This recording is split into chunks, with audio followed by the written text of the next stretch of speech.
କରୁଥିଲେ କେମିତି ବିନମ୍ରତା ଆଉ ଦୈନ୍ୟତା ଏ ଦିଟା ମାଧ୍ୟମରେ ଆମେ ଭଗବାନଙ୍କର ନାମକୁ ଆପ୍ରୋଚ କରିପାରିବା।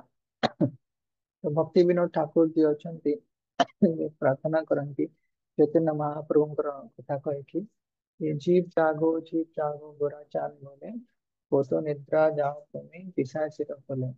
तो आम अनंत जन्म हेलाणी कि माया रूपी पिशाचिर कोଳରେ ଶୋଇକି ରହିଛେ କିନ୍ତୁ ଆମେ ଆମର ତାର ଆଭାସ ବି ନାହିଁ। ତ ସେଥିପାଇଁ କାହିଁକି ନା ଆମେ ଅବିଦ୍ୟାର ଅନ୍ଧକାର ଭିତରେ ନିମଗ୍ନ ହେଇକି ଅଛେ। ଆମେ ଜାଣି ହିଁ ପାରୁନେ, ଆମେ ଆମକୁ ଲାଗୁଛି କି ଆମେ ଶୟନ କରିଛେ କିନ୍ତୁ କାହାର କୋଳରେ ଶୋଇଛେ ନା ଏଇ ପିଶାଚି ମାୟା ରୂପୀ ପିଶାଚିର କୋଳରେ ଶୋଇଛେ।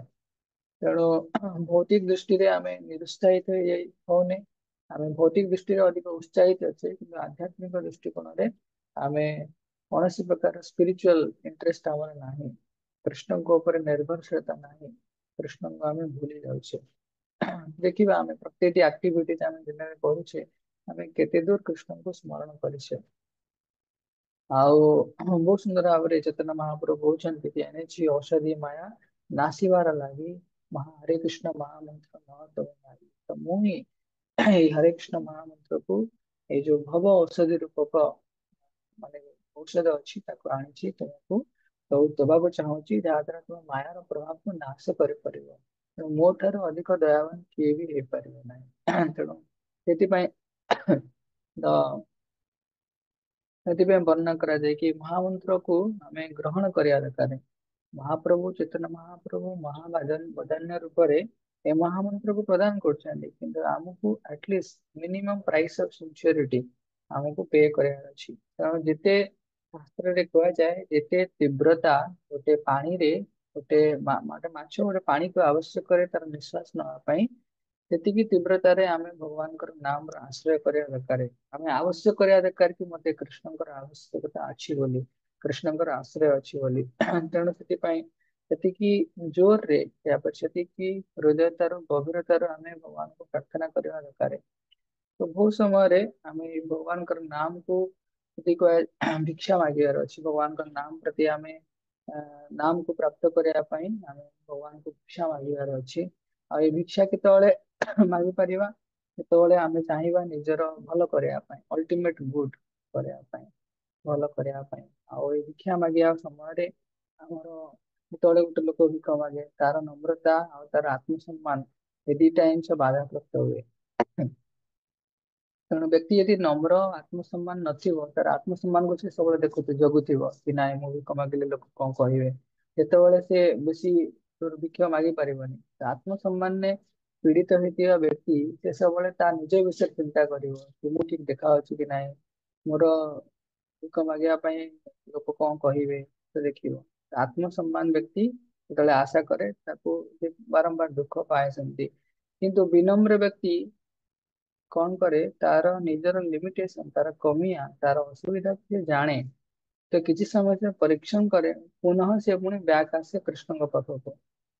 କାହିଁକି ନା ତାର ଗୋଟିଏ ହିଁ ଆଶ୍ରୟ ଥାଏ, ଆମେ ଶୁଣୁଛେ ବାରମ୍ବାର। ସମସ୍ତେ ମନେ ରଖିବ କି ଆତ୍ମସମ୍ମାନ ଚାହୁଁଥିବା ବ୍ୟକ୍ତି ସେ ତାର ନିଜର ବିଷୟ ଚିନ୍ତା କରେ, କିନ୍ତୁ ଯିଏ ନମ୍ର ବ୍ୟକ୍ତି ବିନମ୍ର ବ୍ୟକ୍ତି ସିଏ ସବୁବେଳେ ତାର ଲିମିଟେସନ କୁ ଜାଣେ, ତାକୁ ପରୀକ୍ଷଣ କରେ, କିନ୍ତୁ ସବୁ ହେଲା ପରେ ସେ ପୁଣି ଭଗବାନଙ୍କ ପାଖକୁ ପଳେଇ ଆସେ ତୁରନ୍ତ। ତେଣୁ ଜପ କରିବାରେ ଭଲ ଜପ କରିବାର ପ୍ରୟାସ ତା ମାନେ କଣ, ଆମେ ବିନମ୍ର ହବା। ଭଲ ଜପ କରିବାର ଯୋଉ ପ୍ରୟାସର ଫଳ, ଆମେ ଯଦି ଭଲ ଜପ କରିବା ତାର ଫଳ କଣ ମିଳିବ ଆମକୁ, ବିନମ୍ର ହବା। ଆଉ ନମ୍ର ହେଲେ ଆମେ ଭଗବାନଙ୍କର ନାମର ଆଶ୍ରୟ ନେଇପାରିବା। ଆଉ ଭଗବାନଙ୍କର ନାମର ଆଶ୍ରୟ ନେବାର ଅର୍ଥ କି ଆମେ ଭଗବାନଙ୍କୁ ଠିକ ମନୋଭାବରେ ଜପ କରିବା। କଣ ପାଇଁ ମୁଁ ଭଗବାନଙ୍କୁ ନାମ ଜପ କରୁଛି, ମୁଁ ଭଲ ପାଠ ହଉନି ମୁଁ ଜପ କରୁଛି, ଦେହ ଭଲ ରଖିବା ପାଇଁ ଜପ କରୁଛି, ମନ ଇତସ୍ତତ ହଉଛି ଜପ କରୁଛି, କଣ ପାଇଁ ମୁଁ ଜପ କରୁଛି? ଠିକ ମନୋଭାବ ହେଲା ଭଗବାନଙ୍କ ପ୍ରୀତି ପାଇଁ। ଏ ମଣିଷ ଜୀବନ ମିଳିଛି ଗୋଟିଏ ଜନ୍ମ ଯୋଉଥିରେ ଆମେ ଭଗବାନଙ୍କ ଧାମକୁ ଯାଇପାରିବା। ତେଣୁ ସେଥିପାଇଁ ଯେତେବେଳେ ଏଇ ମନୋଭାବରେ ଆମେ ଜପ କରିବା, ଯେମିତି କହିଲି ଭଲ ନାମ ଜପ ଭଲ କରିବାର ପ୍ରୟାସରୁ ଭଲ ନାମ ଜପ କରିବାର ପ୍ରୟାସରୁ ରେଜଲ୍ଟ ହବ କଣ, ନମ୍ରତା। ନମ୍ରତାର ରେଜଲ୍ଟ ହବ କଣ, ଭଗବାନଙ୍କର ନାମର ଆଶ୍ରୟ। ଭଗବାନଙ୍କର ନାମର ଆଶ୍ରୟର ରେଜଲ୍ଟ ହବ କଣ, ଭଗବାନଙ୍କର ନାମକୁ ଆମେ ଆସ୍ୱାଦନ କରିପାରିବା। ତେଣୁ ଅର୍ଥାତ ଭଗବାନଙ୍କ ନାମ ପ୍ରତି ଆମର ଆସକ୍ତି ଆସିବ। ତ ସେଇ ଷ୍ଟେଜରେ ଆମେ ଆସିବା ପାଇଁ ଆମକୁ କଣ କରିବାର ଅଛି? ଭିକ ମାଗିବାର ଅଛି। ଭଗବାନଙ୍କ ହରିନାମର ଭିକ୍ଷା ମାଗିବାର ଅଛି। ତ ଭଗବାନଙ୍କର ନାମକୁ ଆସ୍ୱାଦନ କରିବା ପାଇଁ ଆମେ ଭିକ ମାଗିବାର ଅଛି। ଆଉ ଭିକ ମାଗିବା ସମୟରେ ଆମେ ନମ୍ରତ ହବା, କିନ୍ତୁ ଆମର ଆତ୍ମସମ୍ମାନକୁ ନେଇକି ବାରିଆଡେ ପକେଇଦବା, ଅର୍ଥାତ୍ ତାକୁ ସାମ୍ନାରେ ରଖିବାନି। ତେଣୁ ସେଥିପାଇଁ ନାମାଶ୍ରୟ ଯତନ କରି ନାମକୁ ଆଶ୍ରୟ ଆମେ କରିବା ପାଇଁ ବହୁତ ଯତ୍ନବାନ ହେବା ଦରକାର। ତ ଆମେ ଆସନ୍ତୁ ସମସ୍ତେ ଭଗବାନଙ୍କର ଭଲ ନାମ ଜପ କରିବା ପାଇଁ ପ୍ରୟାସ କରିବା, ଯାହା ଦ୍ୱାରା ଆମେ ଭଗବାନଙ୍କ ଉପରେ ନିର୍ଭର ରହିବା, ବିନମ୍ର ରହିବା, ଆଉ ଆମର ଆତ୍ମସମ୍ମାନ ପରେ କୃଷ୍ଣଙ୍କ ପ୍ରୀତି ପାଇଁ ଆମେ ଭଗବାନଙ୍କ ଉପରେ ନିର୍ଭର ରହିବା।